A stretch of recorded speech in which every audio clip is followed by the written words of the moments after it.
Qui sont alors les voyants? Qui sont les mandonas? Qui sont les féticheurs? Qui sont les médiums? Qui sont ces personnes qu'on voit sur internet et qu'on voit des fois dans nos villages? Qui sont-ils? Je vous réponds aujourd'hui. Voilà pourquoi j'aimerais dire haut et fort. Si tu es prophète, tu ne vois pas, tu n'entends pas, tu n'es pas prophète. Oui, au Kosi. Au moins je suis prophète seulement pour seulement exhorter les gens. Non. L'esprit d'un prophète est configuré.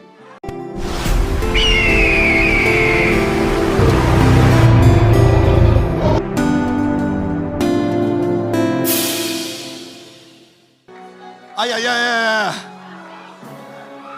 Dis à ton voisin, un prophète n'est prophète. Voilà pourquoi quand quelqu'un est prophète et qu'il veut savoir s'il est prophète, il n'est pas prophète. Bon, confirmation dans sa prophète. Priez pour que Dieu me dise que je suis prophète. Si tu vois quelqu'un poser ces questions, il n'est pas prophète. Parce qu'un prophète, il ne sait pas t'expliquer. Mais à l'intérieur de lui, il sait.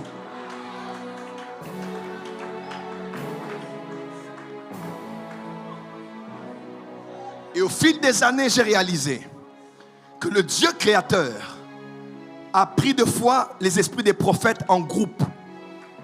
Il a pris des esprits des prophètes en groupe, mais qui ne descendent des fois du coup, ou des fois qui descendent successivement, mais dans la même région. Il a libéré beaucoup d'esprits des prophètes au Ghana, à Kumasi. Et à certains lieux, vous allez voir, il y a beaucoup de prophètes. Avant qu'ils ne reçoivent même l'évangile, leurs ancêtres avaient l'habilité de voir, d'entendre, de savoir qu'est-ce qui allait se passer. Comment savaient-ils cela? Je vais même vous répondre aujourd'hui.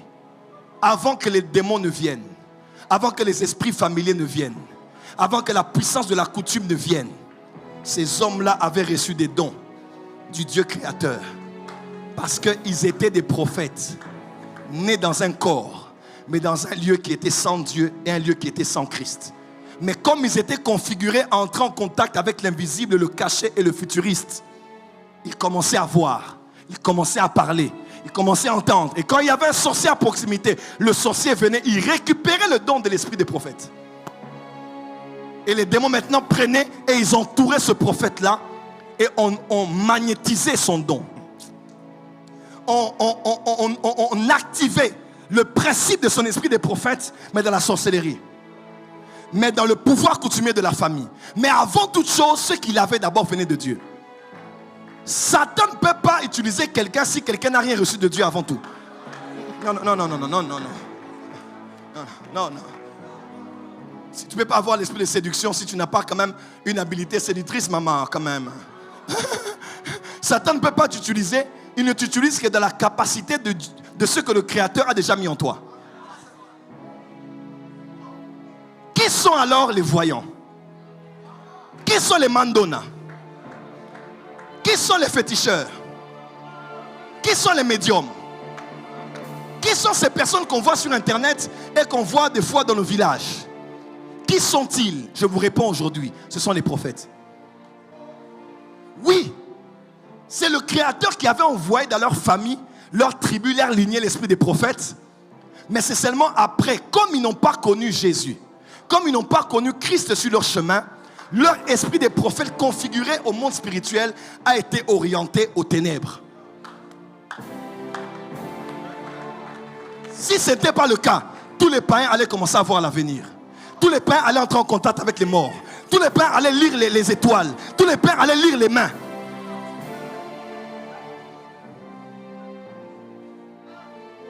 Voilà pourquoi j'aimerais dire haut et fort. Si tu es prophète, tu ne vois pas, tu n'entends pas, tu n'es pas prophète. Oui, au Kosi. Au moins je suis prophète seulement pour seulement exhorter les gens. Non. L'esprit d'un prophète est configuré à entendre Dieu et voir quand il veut.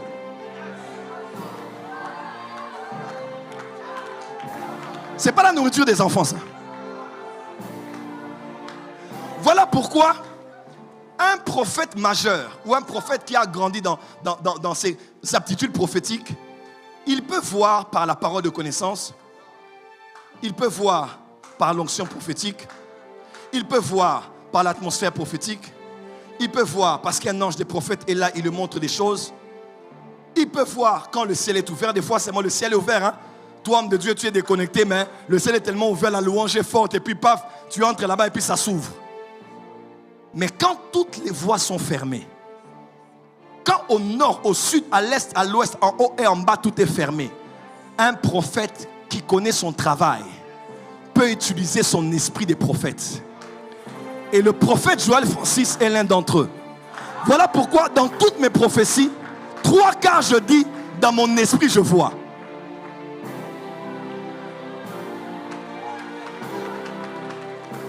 Je vais vous choquer ici. Je vais vous choquer ici. C'est grave ce que je veux dire ici. Comment Adam a su que Ève était sa femme?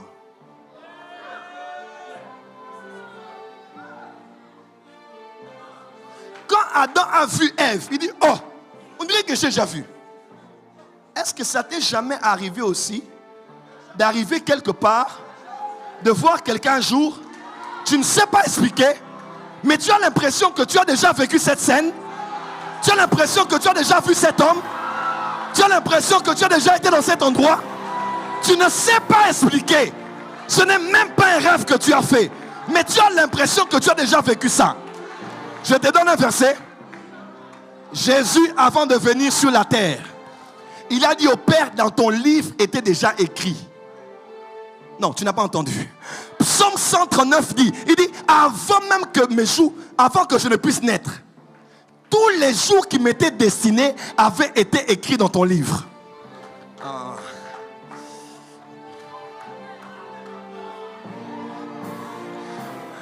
Lorsqu'on veut t'envoyer El Sabeleke en mission à Dubaï, le patron t'appelle au bureau.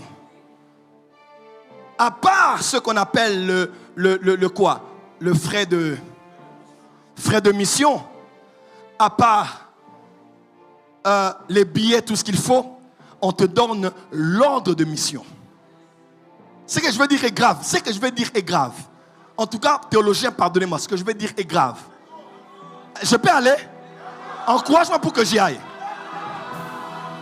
Encourage-moi pour que j'y aille. Encourage-moi pour que j'y aille. Alors, Elsa, on l'appelle et on lui donne l'ordre de le temps qu'elle fera, ce qu'elle fera, comment elle fera et quand elle devra revenir pour donner le rapport de sa mission.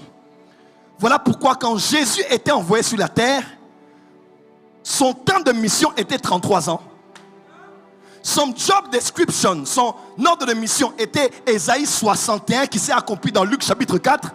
Il savait tout ce qu'il devait faire. Et quand Jésus faisait un miracle, il disait, tout ce que je vois, je l'ai vu être fait, pas par le Père, mais auprès du Père. Ça veut dire quand il était chez le Père, il l'avait déjà vu. Il avait déjà su tout ce qu'il devait faire quand il allait venir sur la terre, parce que c'est auprès du patron qu'on a l'ordre de mission. Avant que tu ne naisses, tu as été avec Dieu. Il t'a dit tout ce que tu allais vivre. Il t'a fait vivre tout ce que tu allais vivre. Mais quand il t'envoie sur la terre, tu oublies ça. Ça quitte ta mémoire, mais c'est entré dans ton esprit.